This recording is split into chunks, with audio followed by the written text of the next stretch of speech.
Well, it's just a short statement that I want to read out, yeah? Although we welcome the news of a full inquiry into the epidemic of child grooming rape gangs, let's not let ourselves be distracted away from the fact that Tommy Robinson was incarcerated for an airing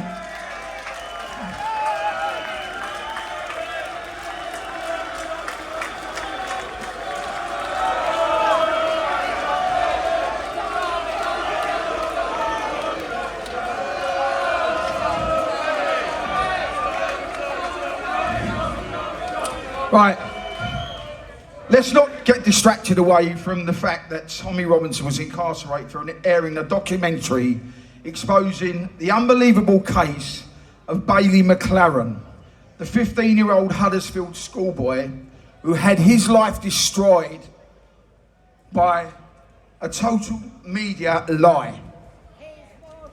We suggest everyone here today should watch the documentary Silenced. If you haven't already had, and if you haven't already watched it, then please watch it. Make sure to share it to those who haven't. We demand a full investigation. Sorry.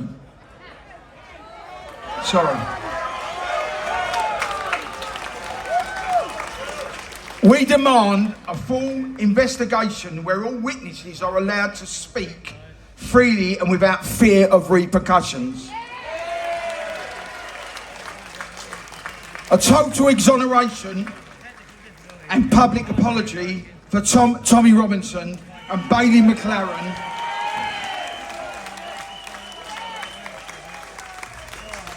For Tommy Robinson and Bailey McLaren, who, let's not forget, who is still in hiding, purely because he defended his sister's threat of rape and violence. Let's listen, while we're here, let's forget this. He's not here today, Tommy. He was going to come, but he's not well at the moment. So I want to give everyone, let's have a round of applause for Tommy Robinson.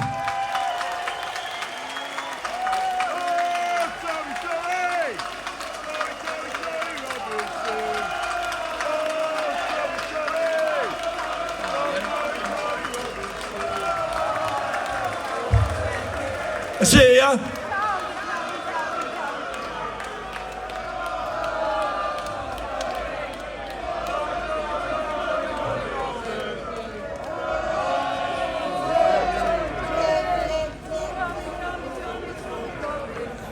Ladies and gentlemen, I'd just like to add a small bit of that.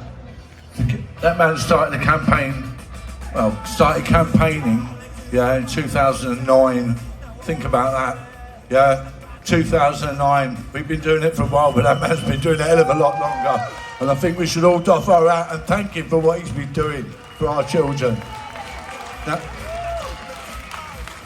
as Phil just told you, Tommy isn't well, and that's why he's not here today.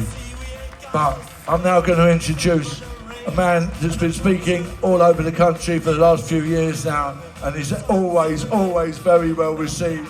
He's a very, very good friend of Tommy Robinson's. I'm going to give you up now. Daddy, come on, have a word, mate. Give it up for Daddy, please.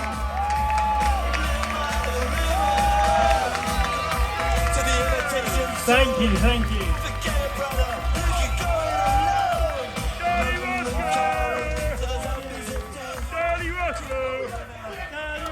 Thank you. Thanks for everyone for coming, and let's have a big round of applause for everyone behind For the Children campaign who's been doing this. For the stewards, for the security, because this wouldn't happen without them. So, there comes a time though when silence becomes complicity. Today isn't one of those days, because today is the day that we tear off the mask and we show this country exactly what it has become. Let me make this clear. Our children weren't just failed. They were fed to the wolves and the government held the lead. Don't you dare let them say this is neglect, because neglect is forgetting a birthday. Neglect is about missing a parents' evening. This is none of them, because this was grooming. This was rape.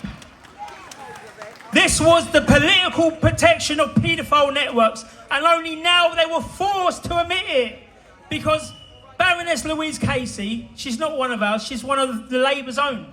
She exposed the truth of what we have been saying for decades upon decades. That police officers have ignored the victims. Survivors were labelled as liars and slags.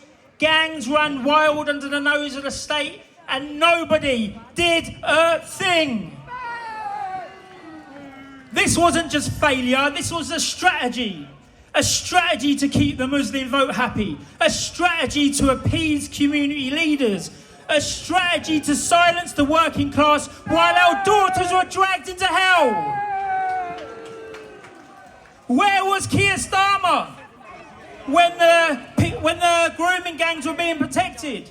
He was the director of public prosecution after all, and he shut down the very first serious investigation. So no, like he claimed, he didn't stop it. He helped to bury it. He's a liar.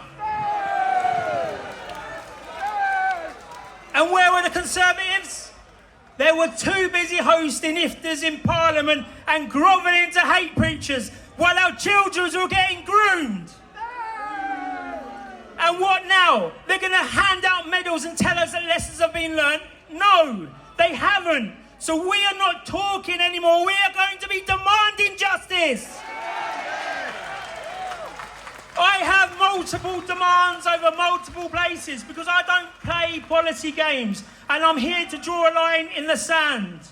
I demand a national criminal investigation into the political cover-ups of grooming gang, starting with Keir Starmer. I demand the prosecution of any MP, any police officer or social worker who facilitated abuse through silence. I demand grooming gang survivors receive state-funded trauma support, way above what they give the illegals and the asylum seekers. And I demand that public trials for the paedophile protection networks, televised, let the people see. And here's where I go further, because I demand the end of multiculturalism as a policy. It has failed. It has cost lives. It ends now. I demand remigration of anyone who refuses to adopt British principles. I don't care where they came from. If they treat our daughters like me and our country with disrespect, they can leave. I demand the end of Islamic supremacy in British public